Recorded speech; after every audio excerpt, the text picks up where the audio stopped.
Satu yang ingin saya sampaikan ke bapak-bapak sekalian, dan tolong dicatat. Ketika kita meninggal, dunia tidak pernah menangisi kita. Dunia tidak pernah bersedih atas kematian kita. Alfamart tetap buka, Indomaret tetap buka, tetangga tetap bekerja. Tidak ada yang menangisi kita. Kalau kita mati, mungkin ya sekedar teman-teman datang. Baru saja kemarin ngomong dengan saya, sudah meninggal. Tanya, kapan dikubur? Sebentar sore, pulang dulu. Pulang dulu, nanti sore baru datang. Kalau ada waktu. Yang sedih ya mungkin keluarganya. Tapi itu saya jamin, 1-2 hari saja. 1-2.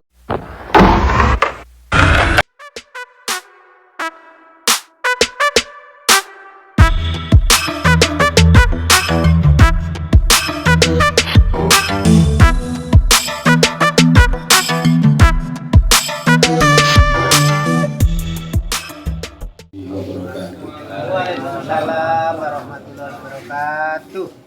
Alhamdulillahirabbil alamin wa bihi nasta'in ala umuri dunya waddin.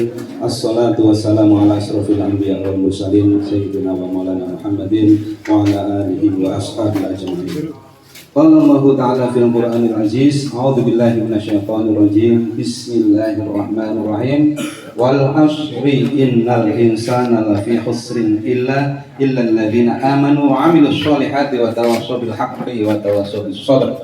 Sadaqallahul adzim wa nahnu 'ala dzalika minasyahidin wa syakirin.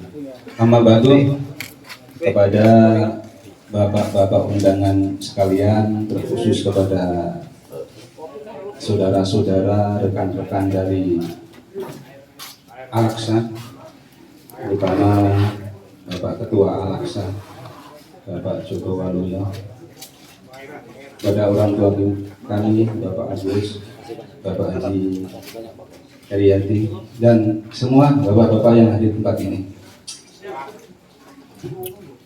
Satu yang ingin kami sampaikan, bahwa Rasulullah pernah bersabda, yang mana sabda Rasulullah ini untuk kita-kita yang mungkin umur di atas 50 apalagi 60 harus menjadi peringatan yang keras. Rasulullah sabda begini, umur umatku itu bainas sittina wasab'in. Jadi umur umatku itu rata-rata 60 sampai 70. Jadi bagi kita yang sudah 60 ke atas, hati-hati. Artinya hati-hati ini betul-betul harus kita jadikan pelajaran. Apalagi setelah kita menyaksikan ada teman saudara kita yang mungkin umurnya masih lebih muda dari kita, dipanggil juga. Nah, kalau kematian saja tidak bisa menjadikan pelajaran terbaik untuk kita, terus harus pakai pelajaran yang bagaimana lagi. Jadi intinya kita semua ini, kebetulan ya, kita semua ini perantau. Ada satu momen yang mana momen itu hanya bisa dirasakan oleh para perantau.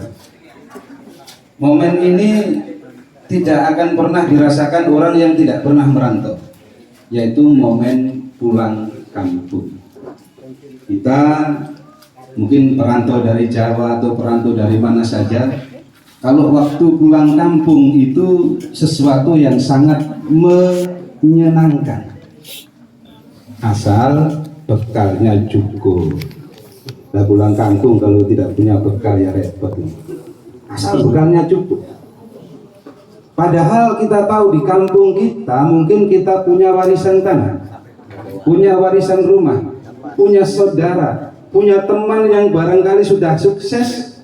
Kalau kita pulang ke sana bisa sementara pinjam, bisa. Itu pun kalau kita pulang nggak bawa bekal juga mending tidak pulang. Itu baru pulang ke kampung halaman. Berita yang ingin saya sampaikan, sampean-sampean ini semua perantau. Di dunia ini kita ini perantau. Jadi ada waktunya perantau itu harus pulang kampung. kampungnya yang utama namanya akhirat. Nah, karena akhirat itu sejatinya kampung. Lah dunia ini hanya tempat persinggahan kita, tempat merantau. Nah, kadang-kadang sifat kita ini terbawa dalam agama. Kita merantau terkupang, di Kupang enak kan lupa pulang kampung. Nah, takutnya kita di dunia enak lupa pulang kampung. Nah, jadi pulang kampung merupakan waktu paling indah, waktu paling menyenangkan, apalagi itu pulang ke kampung akhirat.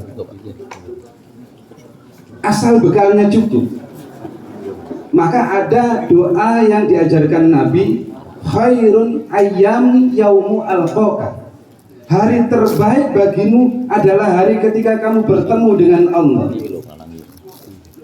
Jadi saat kita lahir, semua yang penting lahir sehat ya. Kalau kita lahir sehat, semua saudara kita, orang tua kita tertawa, kita sendiri yang menangis ya, waktu bayi. Tapi baliklah waktu kita meninggal, biarkan anak istri kita menangis, tetangga kita menangis, kita tertawa bahagia, senang, gembira, karena Allah Ta'ala perlihatkan di mana tempat tinggal kita.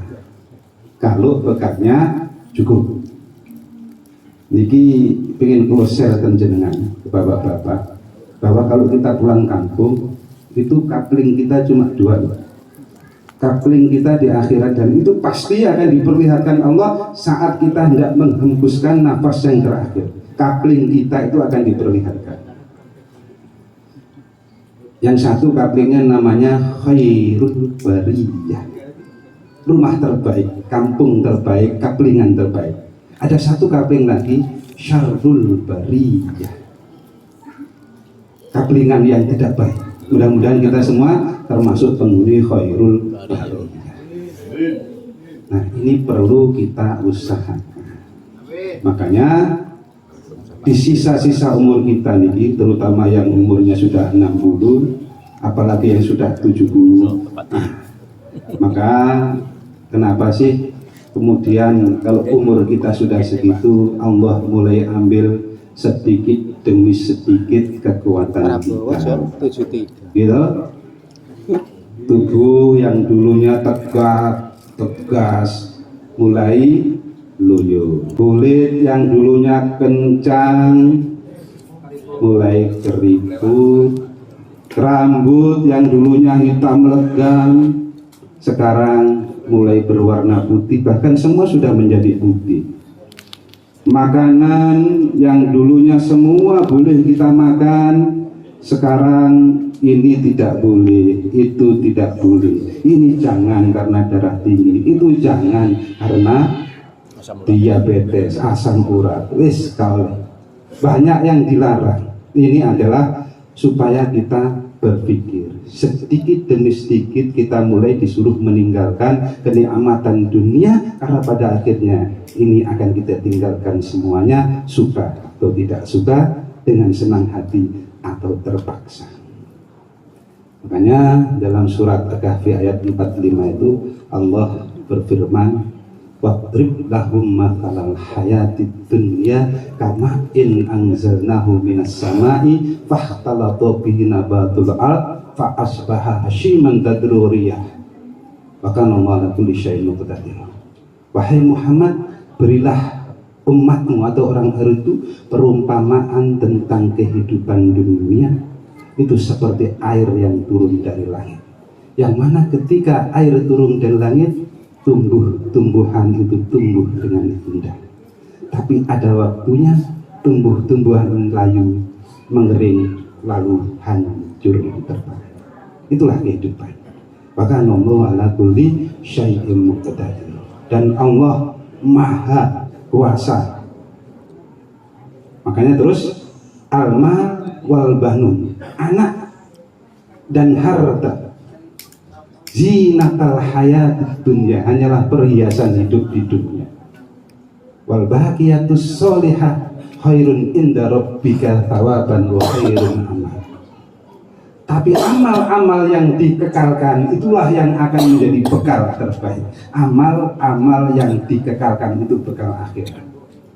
Jadi mari kita gunakan segala potensi yang saat ini kita miliki dan kita kekalkan. Tenaga jangan hanya habis untuk urusan dunia.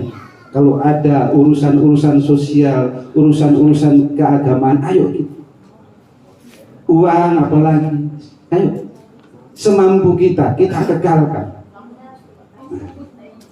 Ma akalta fa'ab laita, ma labasta fa'ab wa ma tasaddaqta fa'ab koita. Katanya Rasulullah, apa yang kamu makan akan hancur, apa yang kamu pakai akan lapuk, tapi apa yang kamu sedekahkan Allah akan kekalkan untuk. Jadi ini hanya singkat, sekedar kultum ya, cuma saling mengingatkan diri kita sendiri seperti ayat yang di awal tadi saya bacakan, wal asri, demi masa. Jadi ingat, wal asri, demi masa. Allah ingin mengingatkan kepada kita bahwa sementara ini kita punya masa, punya waktu. Untuk apa? Untuk kita manfaatkan untuk mencari Tuhan. Kalau waktu itu sudah diambil, jangan sampai kita nanti termasuk di orang-orang yang disindir oleh Allah. Rabbana farji'na na'mal solihan ghairu kunna na'mal. Jadi orang-orang yang sudah mati sekarang ini, yang dulu telah menyia-nyiakan waktu, kesempatan waktu di dunia, sementara ini teriak kepada Allah, Rabbana farji'na, ya Allah kembalikan saya ke dunia sebentar saja. Na'mal solihan ghairu kunna na'mal. Saya akan berbuat baik, saya akan sholat, saya akan baca Quran. Pokoknya saya akan menjadi orang soleh. Di mana pekerjaan-pekerjaan itu dulu lupa saya lakukan ya Allah. Tapi apa mungkin dikembalikan? Tidak. Tak satu pun dari orang yang sudah meninggal hidup kembali. Nah, ini menjadi peringatan kita. Kebetulan saya alhamdulillah beberapa satu tahun terakhir ini bergabung dengan komunitas K2 dan kebetulan saya mendapat bagian untuk urus travel akhirat. Jadi travel akhirat itu mengantar orang ke kuburan. Ini supaya menjadikan pembelajaran terbesar bagi kita.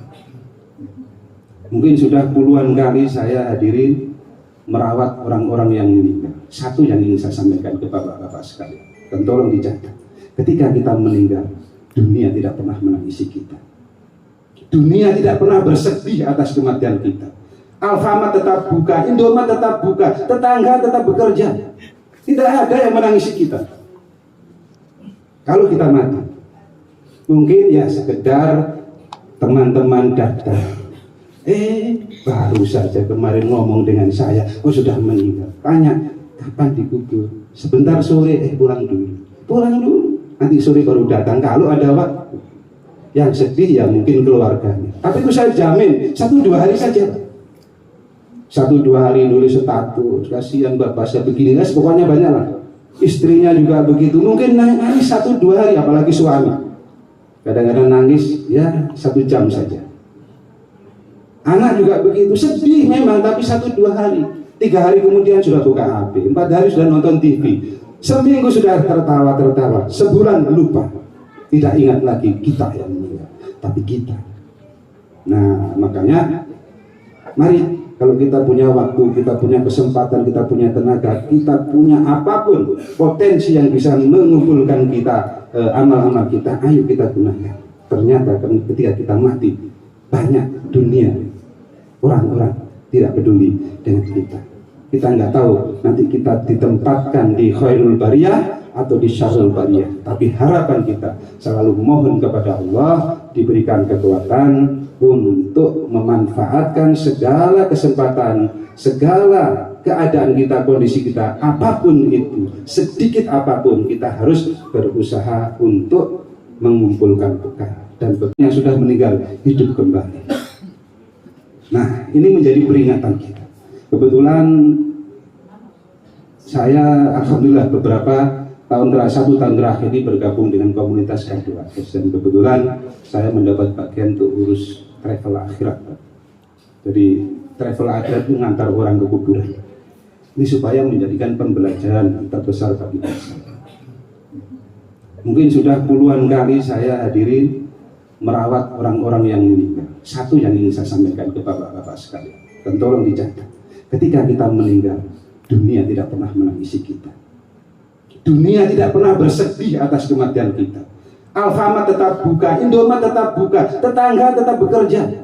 Tidak ada yang menangisi kita. Kalau kita mati, mungkin ya sekedar teman-teman datang. Baru saja kemarin ngomong dengan saya, oh sudah meninggal. Tanya, kapan dikubur? Sebentar sore, pulang dulu. Pulang dulu, nanti sore baru datang kalau ada waktu. Yang sedih ya mungkin keluarganya. Tapi itu saya jamin, 1-2 hari saja. 1-2 hari nulis status, kasihan bapak saya begini, pokoknya banyak lah. Istrinya juga begitu, mungkin nangis 1-2 hari, apalagi suami. Kadang-kadang nangis ya 1 jam saja. Anak juga begitu, sedih memang, tapi 1-2 hari. 3 hari kemudian sudah buka HP, 4 hari sudah nonton TV, seminggu sudah tertawa-tertawa, sebulan lupa. Tidak ingat lagi kita yang meninggal, tapi kita. Nah, makanya mari, kalau kita punya waktu, kita punya kesempatan, kita punya tenaga, kita punya apapun potensi yang bisa mengumpulkan kita, amal-amal kita, ayo kita gunakan. Ternyata ketika kita mati, banyak dunia orang-orang tidak peduli dengan kita. Kita nggak tahu nanti kita ditempatkan di khairul bariyah atau di syarrul bariyah. Tapi harapan kita selalu mohon kepada Allah diberikan kekuatan untuk memanfaatkan segala kesempatan, segala keadaan kita, kondisi kita, apapun itu, sedikit apapun, kita harus berusaha untuk mengumpulkan bekal. Dan bekal terbaik niku itu namanya takwa. Kadang-kadang saya salah, saya pikir ini dengan komunitas jalan. Sudah Pak ya? Sudah itu 7 menit. Jadi kita tidak mau korupsi, karena korupsi itu dosa. Korupsi ada, saya baca ini tadi lucu. Jadi ternyata korupsi itu tidak haram. Korupsi itu tidak haram, bahkan memang betul. Saya cari dalilnya itu tidak ada. Korupsi itu haram, nggak ada. Itu saya pertanggungjawabkan pendapat saya. Yang ada itu al-mursi wal murtashi finnar. Jadi dosa itu kan masih bisa bertobat. Jadi orang yang menyuap dengan yang disuap tempatnya neraka. Itu saja. Jadi tidak dibilang haram, tempatnya neraka jelas. Nah, kalau dosa kan kalau bertobat masih bisa, itu langsung neraka. Ya, mudah-mudahan saya nggak korupsi waktu. Kurang lebih mohon maaf. Sekarang saya langsung mewakili keluarga karena termasuk sayang oleh Mas Budi sama Mas Agus kemarin dititipkan, Pak tolong nanti kalau baca doa di rumah dikondisikan, insya Allah. Dan alhamdulillah 2 hari ini bapak-bapak yang hadir banyak, antusias sekali untuk mendoakan orang tua kami. Tentu ini kehormatan bagi kami sebagai wakil dari rumah Sohibul Duka, maka kami ucapkan terima kasih yang sebanyak-banyaknya. Dan kepada saudara-saudara juga yang dari berpulangnya bapak kami ikut terlibat dalam pengurusan, mendukung kami moral maupun spiritual, kami juga ucapkan terima kasih. Mudah-mudahan amal-amal bapak sekalian dibalas dengan balasan yang jauh lebih baik oleh Allah Subhanahu wa Ta'ala. Amin. Dan khusus untuk malam hari ini juga kami ucapkan terima kasih. Mohon maaf kalau dalam perjamuan kami ada hal-hal yang kurang berkenan. Sekian, mudah-mudahan pertemuan kita pada malam hari ini menjadi pertemuan yang diridhoi oleh Allah Subhanahu wa Ta'ala. Baik, ternyata tuan rumah sudah mempersiapkan kita jamuan makan ala kadarnya. Jadi itulah kemampuan kami, tolong dinikmati. Saya tutup, kita sama-sama tutup acara ini dengan membaca hamdalah. Alhamdulillahirabbil alamin. Wabillahi taufiq wal hidayah. Assalamualaikum warahmatullahi wabarakatuh.